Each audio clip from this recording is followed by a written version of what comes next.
Hi everyone, I'm Chavi and I have with me Anila and Supriya, and we had Rohit, who you just saw, joining us virtually. Someone who joined us fresh out of college last year, and as you can see, the team here is actually, it comprises of people from 3 generations, and it is intentional. And as we go through the slides, you will realize the reason why we had such a team. Um, Now, talking about, the need for doing this work, let me start by, yesterday when I came on stage, I started a discussion with understanding evolving consumers. We all discuss how consumers are evolving, they're changing lives, consumer insights as a part of our daily life. But more often than not, we forget about our own life. We as employees, we spend so much time at work that it's important to also sometimes look back and look at how we feel, what are our motivation tensions as employees. And as part of this project, what we aimed as to understand those nuances, how it is evolving, because the workforce today is very different from the people who are entering it now. And with that, we embarked on the journey. And we knew that, when this brief came to us, we were quite perplexed, saying that, how do we approach it? It's quite different. But we knew that it's imperative to decode this if HL has to be the best and most future-fit organization going ahead. What we have also realized is with pandemic, it did put an impact on the workforce. The impact was overwhelming. What it made people think or forced employees to think is about the changing lives. They've reprioritized, they looked at their priorities, both personal and professional, clubbed with the factor of, economic and life loss that the pandemic brought it with us, with it. With this in context, we also realize that just putting the global perspective will not really help us address the quintessential challenges here, and it does need to have the local nuance to hence decode what the future employees will be like. Yeah? We took a quite holistic approach while working on this. We started with secondary research. Then we did a social scan, which included, social listening. We looked at LinkedIn. We looked at Glassdoor to understand the sentiments as employees. We did extensive qualitative connects with ex-employees, with employees, people who are just joining the force, who have spent significant years, with industries, experts, and across age bands, across different regions, across different town classes, to really understand how the attitude and behavior is really shifting.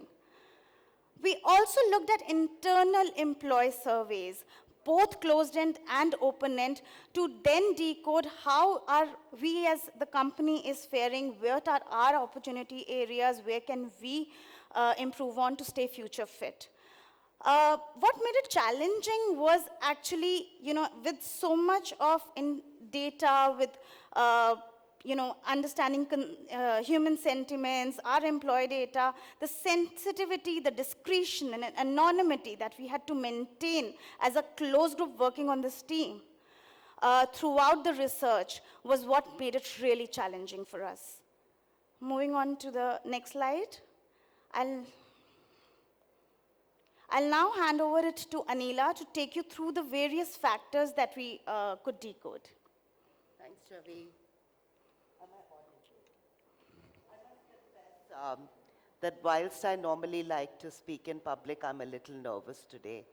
And I'm nervous primarily because I'm very, very conscious that I'm in an audience which is full of stalwarts in qualitative research. I'm not one. So all the mistakes are mine, guys, and anything good that we did is only what I've learned from all of you. I think in this study, we had to really challenge ourselves because we had to first go and decode exactly what are the underlying factors, right? And we mean by deep human factors which are larger factors at play. They impact many things beyond employees.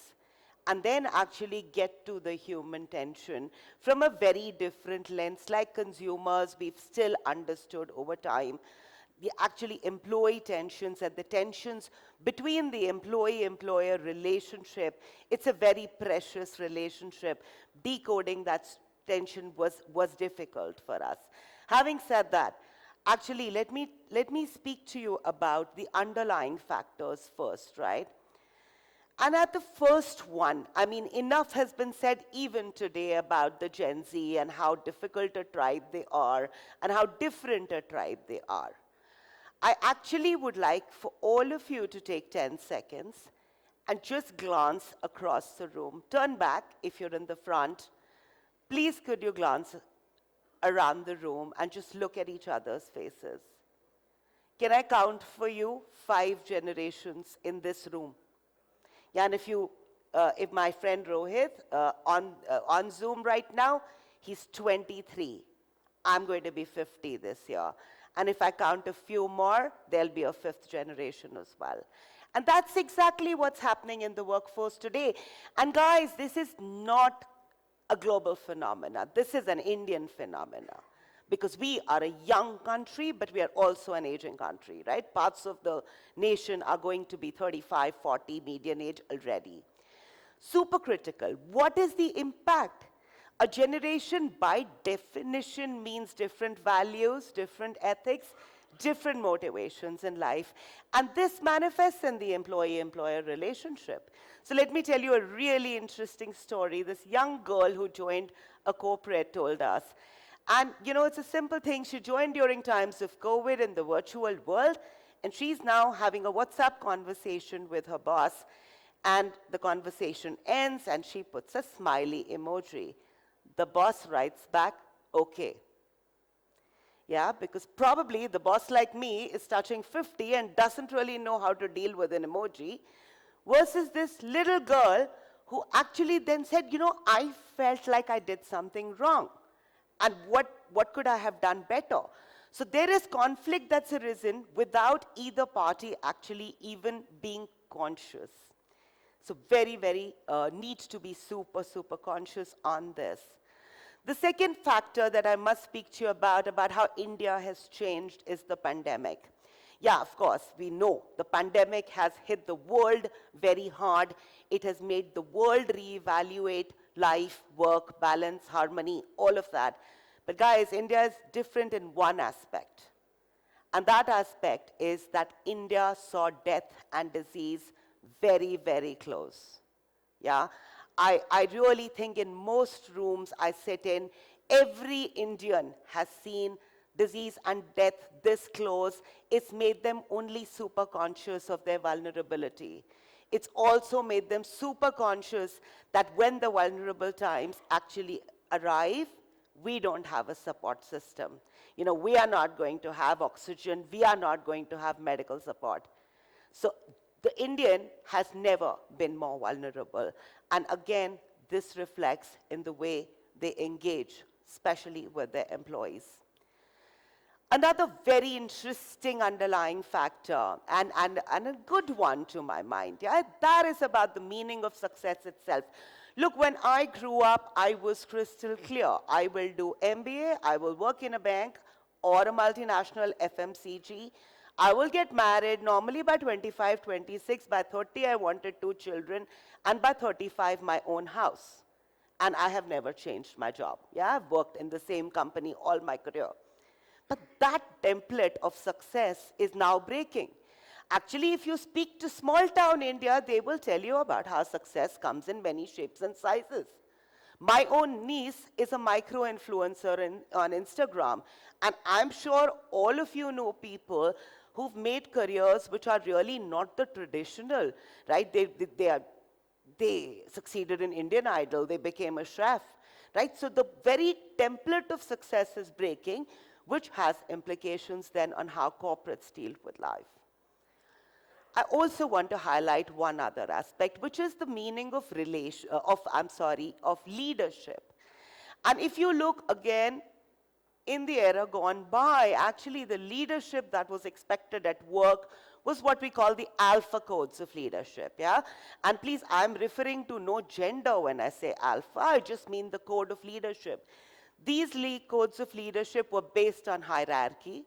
They were based very much on an authoritarian, do it because I told you approach, and were not probably the best. I love the feminine codes of leadership which are coming up, again without reference to a gender here. All I mean, these are the codes of leadership which say leaders who are successful today are the leaders who are role models, who create influence.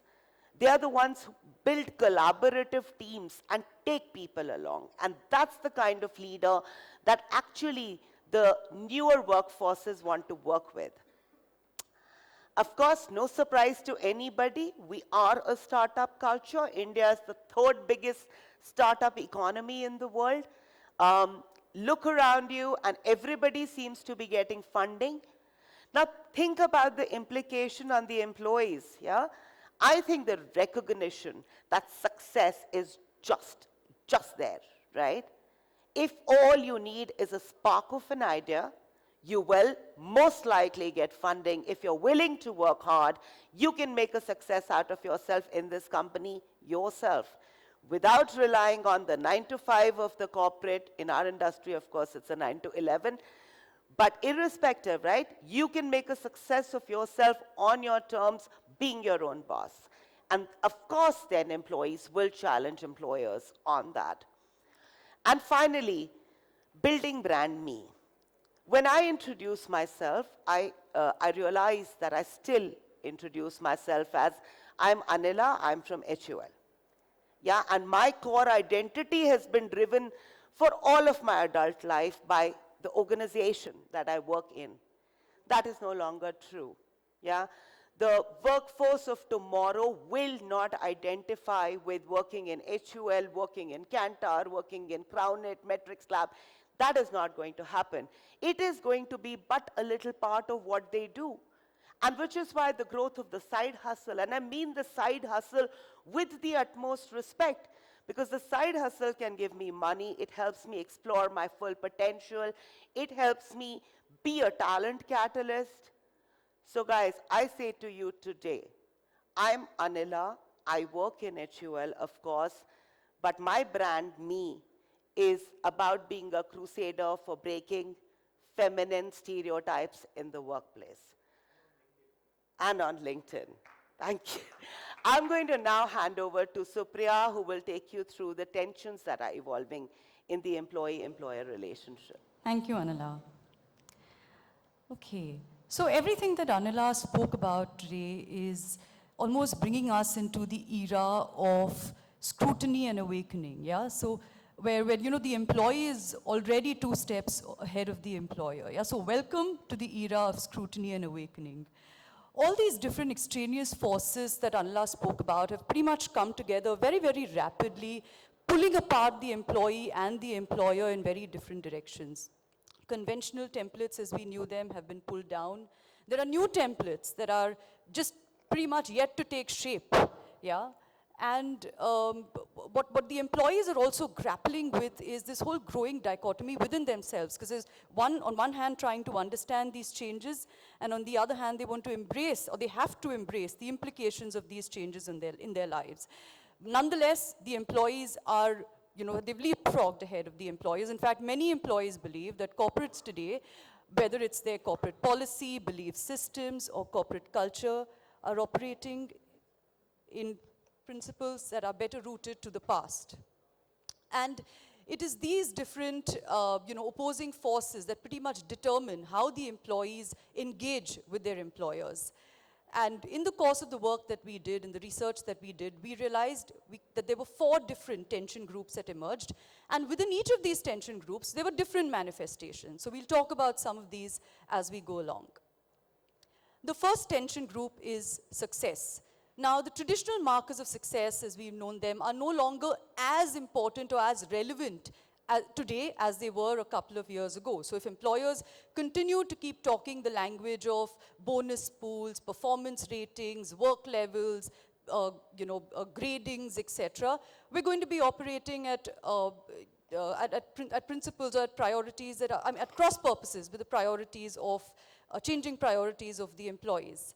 One very interesting manifestation over here was, I am more than where I work. And what Anila spoke about, the personal brand, is a perfect example of that. Today, people don't want to be recognized as a consumer insights manager or a software engineer or a brand manager and so on and so forth. There are different aspects of their personality that they want to really bring to the forefront. And people don't mind pushing the envelope. So somebody may be, a cartoonist, somebody may be a weekend street photographer. I myself am an aspiring writer. So, and I'm sure all of you have different passions that you're driving, at least one of them, that you're very consciously driving. And what's really interesting to note is that these different personality needs are very, very carefully curated and nurtured. If you observe people's posts on LinkedIn or profiles on LinkedIn today or on Instagram today, you will realize that from the content that they create or the posts that they share, you will almost be able to create a pen portrait of them. You will almost be able, it offers a deep insight into that individual, tells you what that individual is and what they stand, who that individual is rather and what they stand for. And Gen Z, of course, is a forefront of this, but it's also trickling down to other generations in different ways. The second manifestation that we saw was that there are many routes to success and money is just one of them. Yeah? Now, that doesn't mean money is not important anymore. One would be very naive to believe that because it is an important marker, but it's not just as important as it was a couple of years ago. And why is that?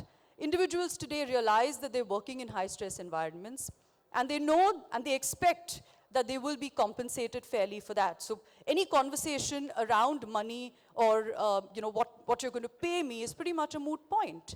And that's when non-monetary conversations around non-monetary benefits come to the forefront. What can you do for me as an organization, as like you expect me to do something for you? What can you offer me in terms of learning? What can you offer me in terms of growth? What is your corporate culture like? What do you think about lean on job? What are your views on, let's say, sabbaticals? So an employee is looking for a wholesome experience. They want an experience that is enriching, that is positive, and that leads to their overall development and their welfare. The second tension group was organization versus me. And this pretty much stems from, the pandemic. All of us in the last 2 years have reevaluated our lives and reimagined our lives. Sadly, corporate policies have not really kept pace, and this results in a lot of mistrust and angst in that relationship. And what are employees telling us? They're literally screaming at us, don't measure me for my impact, but don't measure me for where I work from and the number of hours I put in. The last 2 years have taught us that somebody can work from a mountain in Manali, somebody can work from a beach in the Andaman Islands, I can work from home or a cafe down the street, and it's perfectly all right because the work gets done. We've delivered results, we've delivered growth for our company, we've met all our targets, so how does it matter as long as the work gets done? Yeah? And Gen Z in particular are very vocal about this. They take a very dim view when employers actually track and monitor the hours they put in because for them it signals mistrust and lack of respect in the relationship. The next tension group is around teams and leadership. And this one was very disheartening because, a lot of consumers echoed back saying that I'm a part of the team, but I've really not forged strong bonds with them. Which is really sad, because that's what teams are meant to do, right? That you want to foster bonding, you want to foster fellowship, you want people who are working closely together, who are mobilized towards a common agenda and goal to really come together and form strong relationships. But that's not happened. All of us have experienced this, the chai and sutta breaks that we may have taken, the team lunches and dinners that were planned, the outbounds or the offsites that have happened, the unstructured and the structured bonds that were created, all of that kind of just shattered during the pandemic. All of us at least probably have one individual in our team who's joined virtually. They've been expected to get onboarded virtually, they've been expected to form and become a part of a team, learn new skills, deliver results, all of that. And it must have been an extremely daunting task for them. And that's why they said they feel extremely isolated, because even while technology may have bridged the gap to some extent, there is nothing that can beat the human connect. And in these moments of isolation, it's sad because they felt isolated, and in these moments, when we're grappling with so much insecurity, we're really looking for reassurance, and sadly, not everybody got it. The next manifestation that we saw here was employees telling us that I find it difficult to identify with people from different generations in my team. Anila just mentioned it. There's so many of us. I mean, the people from 4 or 5 different generations that are working together in any different organization today. And obviously, different generations means different belief systems, value systems, narratives, etc. There are bound to be clashes. But the reality is that Gen Z and the generations of the future are going to be the workforce of tomorrow. Yeah, and while we all may be very confused about the Gen Z, trust me, the feeling is equally mutual. They're as confused about us as we are about them. So, and we have to really work in harmony with them. We need to realize that we're going to have to shed some of our stereotypes and inhibitions. So the next time, a Gen Zer refuses to work on the weekend, I think he or she may not be necessarily lazy. They just have very, very different priorities, and we must learn to acknowledge and respect that.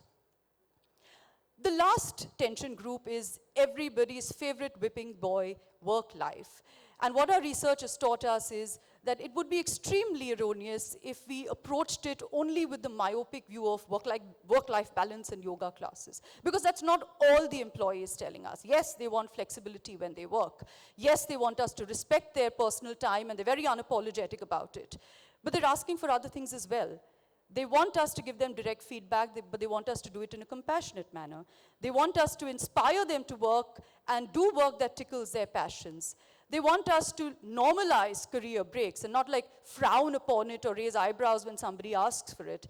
They want psychological safety. They want to be able to rely on each and every member of the team or their leaders when the time rises. So in summation, if I have to really pull this together in a few lines, the employee of the future wants the best of all worlds. They want stability, they want opportunity, and they want a life well lived. I will now hand over to Chavi, who will take us through why this was different for India and what were the actions and implications for HUL. Thank you.